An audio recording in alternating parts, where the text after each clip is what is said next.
اللہ تبارک و تعالی نے اس کے بالکل آغاز میں اس بات کو بیان فرمایا ہے کہ جب تک عورت کسی ایک شخص کے نکاح میں ہو دوسرے کے ساتھ اس کا نکاح نہیں ہو سکتا۔ گویا قرآن مجید نے ایک اسلوب یہ بیان کیا کہ ایک وقت میں ایک خامن کے نکاح میں تو چند بیویاں ہو سکتی ہیں، لیکن یہ ممکن نہیں ہے کہ ایک عورت کے دو شوہر ہوں۔ ہاں، جو لونڈیاں ہوں اس زمانے میں جن کا چلن موجود تھا، اس حوالے سے اللہ تعالیٰ نے گنجائش عطا فرمائی۔ اسی تفصیل کو اہل رکوع کے اندر مختلف انداز میں بیان کیا گیا اور یہ بتلایا گیا کہ اسلام ہر خواہش کو پورا کرنے کے لیے پاک، صاف اور جائز رستہ عطا کرتا ہے۔ تو اس کے ماننے والوں کو یہ چاہیے کہ وہ کبھی بھی کوئی غیر فطری، غیر اخلاقی عمل نہ کرے جس سے کہ یہ محسوس ہو کہ یہ وہ لوگ ہیں شاید جن کی تربیت نہیں کی گئی۔ اللہ تبارک و تعالیٰ نے بہت ساری باتیں ارشاد فرمانے کے بعد اسی پارے کی آیت نمبر 28 کے اندر ارشاد فرمایا کہ یرید اللہ ان یخفف عنکم، فرمایا اللہ تعالیٰ چاہتا ہے کہ تم پر پابندیوں کا بوجھ ہلکا کرے۔ اللہ کریم کی رضا یہ ہے کہ تمہیں آسان دین دیا جائے، آسان دین۔ پابندیوں کا بوجھ تم پر کیوں؟ اس لیے خود ہی بیان فرماتا ہے، فرمایا وَخُلِقَ الْإِنسَانُ ضَعِيفًا، اس لیے کہ ہم نے انسان کو کمزور پیدا کیا ہے۔ رب فرماتے ہیں کہ میں نے چونکہ پیدا کیا ہے تو میں اس کی صلاحیتوں کو جانتا ہوں، تو میں اسے کوئی ایسی شریعت نہیں دوں گا، کوئی ایسا دین نہیں دوں گا، مسلمانوں تم پر کوئی ایسا بوجھ نہیں ڈالا جائے گا جو تم سے اٹھایا نہ جا سکے۔ اللہ تبارک و تعالیٰ نے جتنے بھی ہمیں احکام عطا کیے نا، وہ نماز پڑھنے سے لے کر جہاد کرنے تک، زکوٰۃ دینے سے لے کر حج کرنے تک، جتنے بھی احکامات دیے ہیں سارے ہی بندہ مومن کے لیے بڑے آسان ہیں، سارے ہی بندہ مومن کے لیے بڑے آسان ہیں۔ اور جب انسان اس رستے پہ چلتا ہے تو پھر اللہ تبارک و تعالیٰ اس کی مدد فرماتا ہے، پھر اللہ اس کے لیے آسانیاں فرماتا ہے۔ آپ یہ غور فرمائیے کہ حج کے موقع پر بہت سارے لوگ یہ کہا کرتے کہ حج ایک مشقت کا کام ہے، ایک جد و جہد کا کام ہے، ایک خاص ہمت والا آدمی اس کام کو سر انجام دے گا۔ لیکن آپ نے یہ بھی بڑی باریکی سے ملاحظہ فرمایا ہوگا کہ بڑے ضعیف العمر لوگ حج کرنے جاتے ہیں، کمزور لوگ حج کرنے جاتے ہیں، لیکن ایسا کبھی نہیں ہوا کہ کوئی یہ کہے کہ حج کی مشقت کے رستے میں کسی کا انتقال ہو گیا۔ وہ جب بلاتا ہے تو پھر مدد بھی بڑی ہی فرماتا ہے، پھر کرم بھی بڑا ہی فرماتا ہے۔ اسلامی احکامات جتنے ہیں، یہ فہم و فراست کے قریب بات ہے، اس کو سمجھ لیں، جتنے بھی اسلامی احکامات ہیں وہ سارے اللہ تبارک و تعالیٰ نے عطا ہی تب کیے ہیں کہ جب رب جانتا ہے کہ یہ لوگ اس عمل کو کر گزریں گے۔ یہ رمضان شریف آتا ہے تو بہت سارے لوگ ایسے ہیں جو کہتے ہیں جی ہم مزدوری کرتے ہیں، غریب لوگ ہیں، ہمارے لیے بڑی دشواریاں ہیں، ہمیں جد و جہد کرنی پڑتی ہے، تو روزہ رکھنا ہمارے لیے بڑا دشوار ہے۔ تو کوئی بیچ میں سے ایسا رستہ نکل آئے کہ جس رستے سے ہم بچ جائیں، تو میں کہا کرتا ہوں کہ اتنی سخت مزدوری آج کا کوئی بندہ بھی نہیں کرتا جتنی عرب کے مزدور سخت مزدوری کیا کرتے تھے۔ کوئی پہاڑ نہیں توڑتا، کوئی آدمی ایسا نہیں ہے کہ جو چکی اس طرح سخت انداز میں پیستا ہو، کوئی بھی وہ کٹھن کام نہیں جو اہل عرب کرتے تھے۔ لیکن جناب بلال حبشی نے کبھی کوئی روزہ بھی نہیں چھوڑا۔ حضرت سلمان فارسی رضی اللہ تعالیٰ عنہ کی آپ ساری سیرہ مبارکہ پڑھ لیں، اپنے روزمرہ کے معاملات کے باوجود، ایک تو ہے رمضان المبارک، علاوہ رمضان کے بھی ان کی جو نفلی عبادات ہوتی تھی وہ بھی ایک بہت بڑا مقام رکھتی۔ تو بلا وجہ لوگ پریشان ہو جاتے ہیں، اور ہمارے زمانے میں تو کانوں کو ہاتھ لگا لگا کے لوگ کہتے ہیں کہ او ہو معاذ اللہ جی بڑا مشکل ہے دین پہ عمل کرنا، بڑا مشکل ہے۔ وجہ صرف اتنی ہے کہ کوشش نہیں کرتے، توجہ نہیں کرتے۔ جس کو یہ اپنے لیے آسان سمجھ رہے ہوتے ہیں وہ کام ان کے لیے مشکل ہوتا ہے، اور جو چیزیں اللہ نے آسان کر دی ہیں وہ بہرحال آسان ہوتی ہیں۔ پھر تھوڑا آگے جائیں گے تو اللہ کریم نے اسی پارے میں ارشاد فرمایا کہ ایک دوسرے کا مال ناجائز طریقے سے نہ کھاؤ۔ ہاں تجارت کرو باہمی رضامندی کے ساتھ، ایک دوسرے کے ساتھ لین دین کرو تو اچھے طریقے سے کرو، ناجائز طریقے سے کسی کا مال نہ کھاؤ۔ اس کی تفسیر میں ایک حدیث ہے مسند امام احمد بن حنبل میں، نبی کریم صلی اللہ علیہ وسلم نے فرمایا کہ جس شخص نے ناجائز طریقے سے مال کمایا ہے نا، یہ اسی کا تھا، اسی کا نصیب تھا، جس نے کما لیا اسی کا تھا۔ لیکن حضور فرمانے لگے اس نے جلدی کی ہے، اگر یہ تھوڑا انتظار کرتا تو اللہ یہی مال اسے جائز طریقے سے عطا فرما دیتا۔ اس نے جلد بازی کا مظاہرہ کیا ہے، غلط طریقہ اختیار کیا اس کو حاصل کرنے کا، اس نے اچھا نہیں کیا۔ تو ناجائز طریقے سے مال، آپ اندازہ فرما لیں کہ دنیا میں کتنے ایسے لوگ ہیں، کتنے کہ جو کہتے ہیں کہ ہم زندہ بھی دوسروں کے مال پہ ہیں، ہمارے پاس جو بنیادی رقم ہے تجارت کرنے کے لیے وہ بھی لوگوں کی ہے۔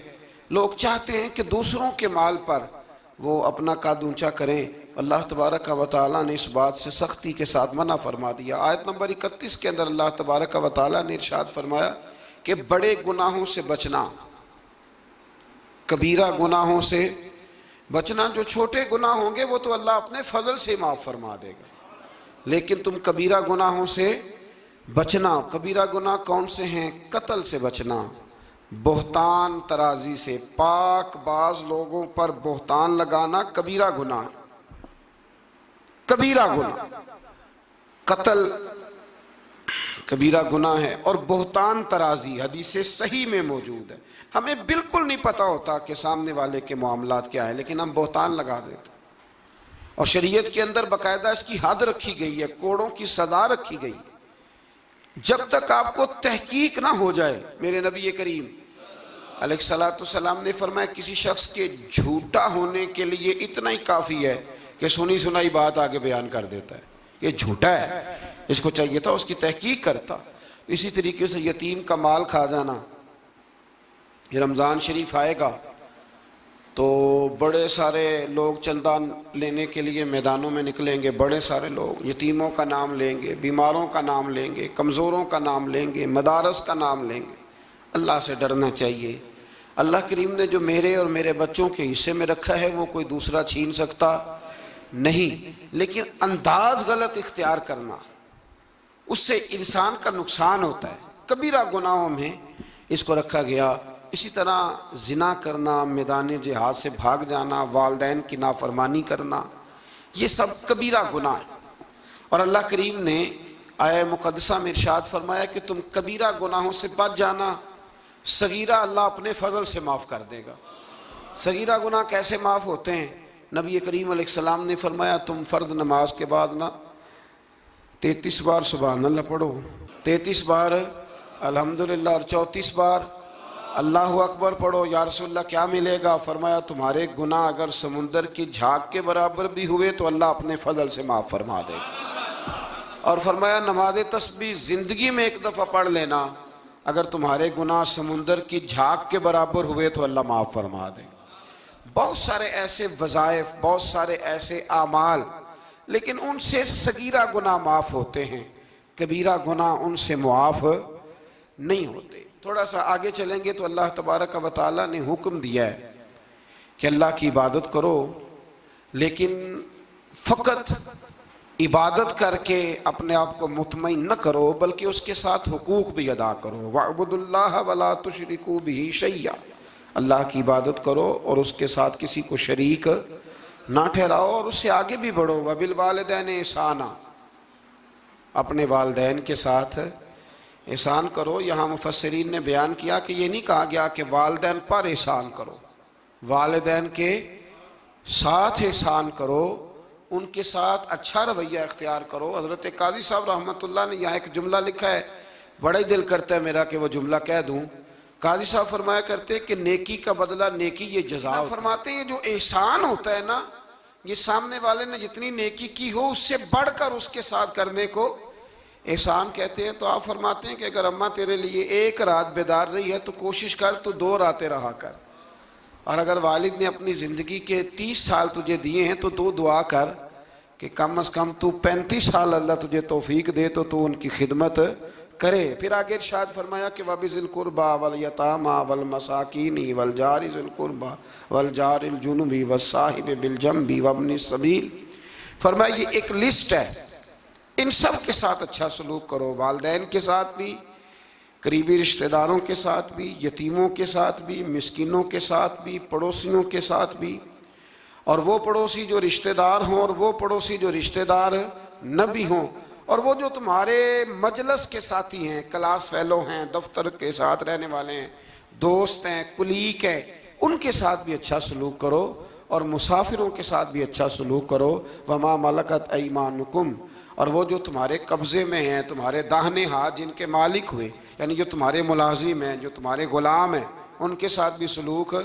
اور ہمارا سارا جو غصہ ہے وہ نکلتا ہی ملازموں پہ ہے، سارا غصہ ملازموں پہ نکلتا ہے۔ خدا نہ کرے کوئی ایسا وقت آئے، ورنہ لوگ کیا کرتے ہیں کہ جو غصہ کسی اور کا ہوتا ہے وہ بھی جانے کس عمر میں جائے گی یہ عادت میری، روٹھنا اس سے تو غیروں سے الجھتے پھرنا، یعنی غصہ کسی اور کا اور نکل۔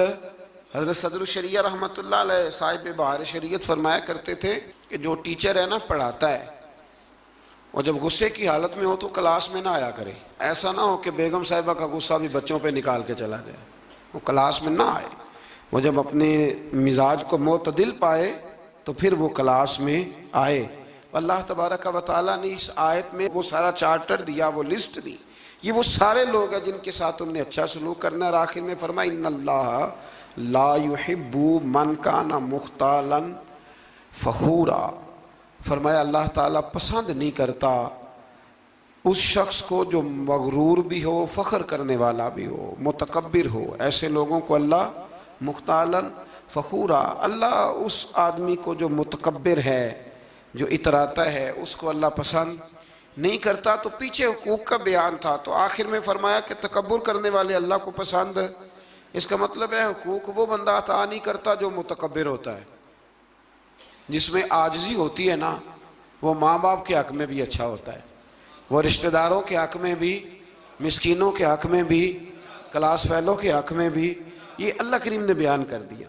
فرمایا جو متکبر ہوتا ہے وہ کسی کے حق میں بھی اچھا نہیں ہے۔ آخر میں تکبر کا ذکر کرنے کا معنی یہ ہے کہ وہ بندہ اگر عاجزی والا ہو تو پھر وہ سارے حقوق صحیح طور پر ادا کر لے گا۔ تھوڑا سا آگے بڑھ کے اسی پارے میں اللہ تبارک و تعالیٰ نے بخل کی، کنجوسی کی مذمت فرمائی۔ فرمایا کچھ لوگ ایسے ہیں جو بخل کرتے ہیں اور دوسروں کو بھی بخل کرنے کا حکم دیتے ہیں، اور جو اللہ نے انہیں اپنے فضل سے دیا اس کو چھپاتے ہیں۔ یہ آیت نمبر 37 ہے۔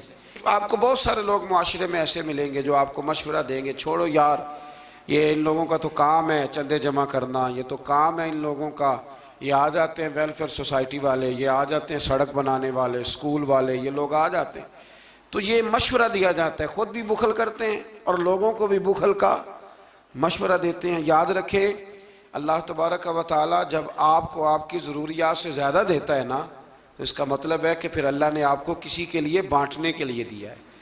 جب اللہ تبارک و تعالیٰ نے دیا ہے تو پھر اللہ کے دیے سے اس کی راہ میں خرچ کرنا یہ انسان کو نفع دیتا ہے، یہ اس کا فائدہ کرتا ہے۔ میرے نبی پاک علیہ السلام نے فرمایا جب صبح ہوتی ہے نا تو 2 فرشتے زمین پر اترتے ہیں، ایک فرشتہ یہ کہتا ہے کہ اے اللہ سخی کو زیادہ عطا فرما، اور دوسرا کہتا ہے اللہ جو بخیل ہے نا، کنجوس ہے، ہونے کے باوجود خرچ نہیں کرتا، اللہ اسے روک لے، اسے عطا نہ فرما۔ دونوں فرشتے یہ کہتے ہیں، اور حضور فرمانے لگے جو سخی ہے وہ اللہ کے بھی قریب ہے، لوگوں کے بھی قریب ہے، اور جنت کے بھی قریب ہے، اور جو کنجوس ہے وہ بندوں سے بھی دور ہے، معاذ اللہ اللہ سے بھی دور ہے، اور جنت سے بھی دور ہے۔ تو کوشش کریں جو اللہ نے دیا ہے اس میں سے اللہ کے راستے میں خرچ کیا جائے۔ انہی آیات مقدسہ میں پھر امانتیں ادا کرنے کا بھی حکم ہے، آگے چل کے پھر حسد کی ممانعت بھی فرمائی گئی، پھر ان لوگوں کو سمجھایا گیا کہ جو بلا وجہ لوگوں کو حاکموں تک لے جاتے ہیں، یعنی بلا وجہ کے مقدمات، بلا وجہ، یہ جو ہمارے مالدار لوگ ہوتے ہیں انہوں نے تو ایک پکا وکیل رکھا ہوتا ہے مقدمے کرنے کے لیے، اس پہ بھی کر دو، اس پہ بھی کر دو، اس پہ بھی کر دو،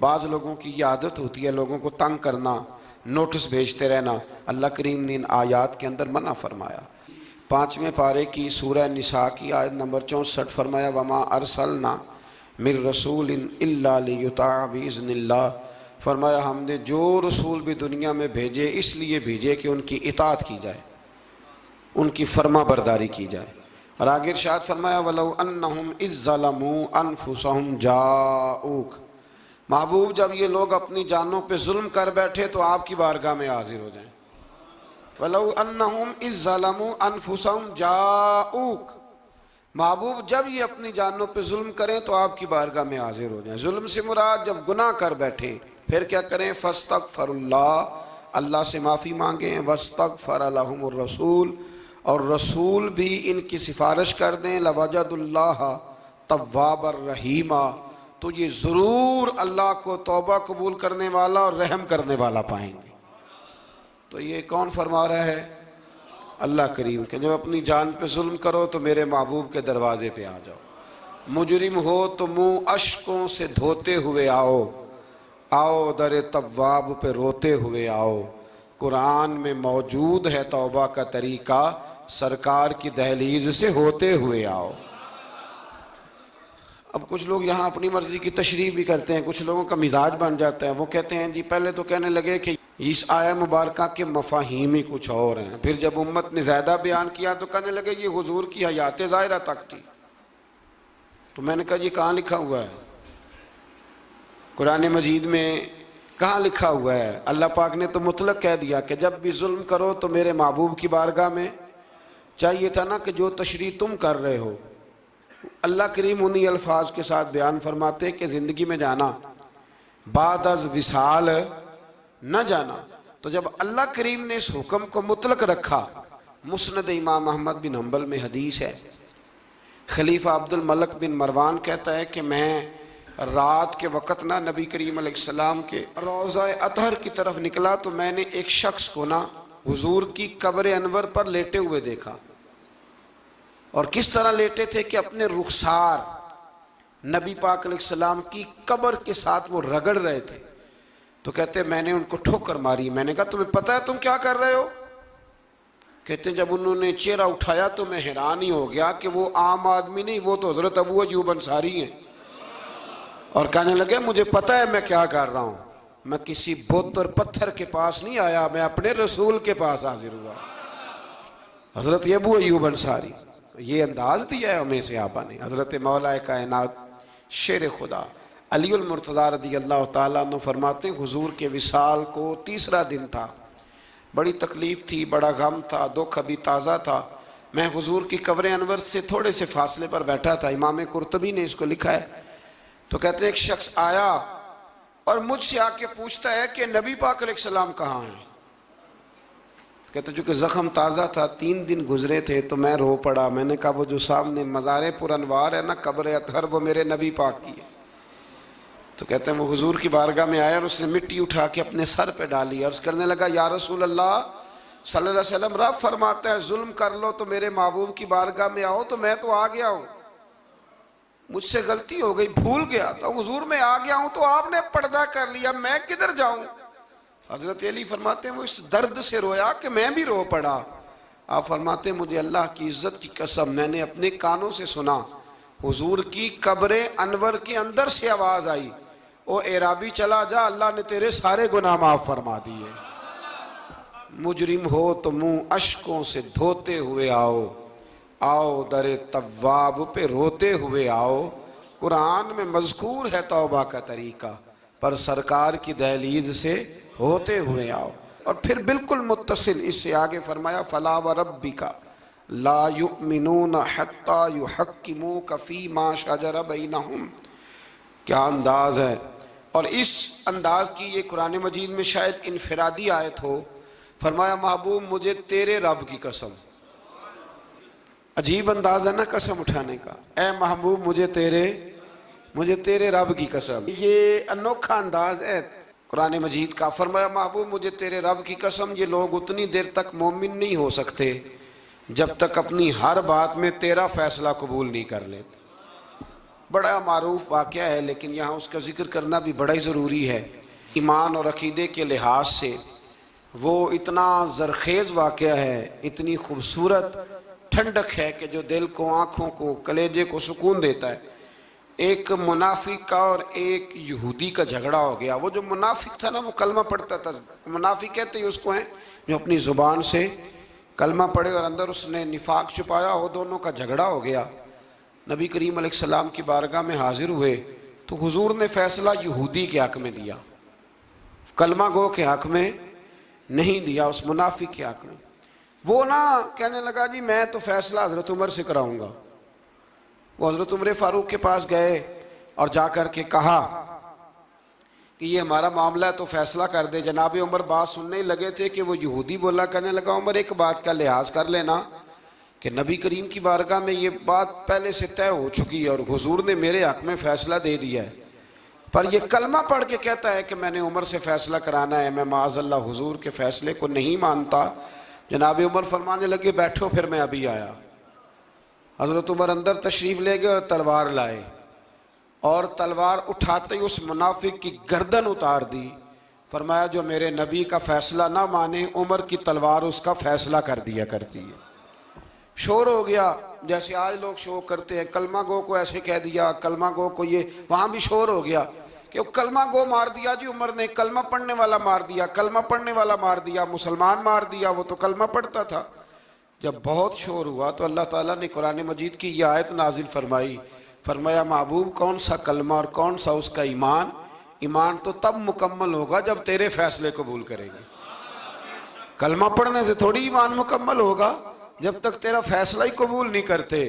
تو جس کا رب ہی ایمان قبول نہ کرے، لوگوں کو کیا ضرورت ہے شور کرنے کی کہ بڑا ایمان والا ہے، اللہ ہی جس کا ایمان قبول نہ کرے۔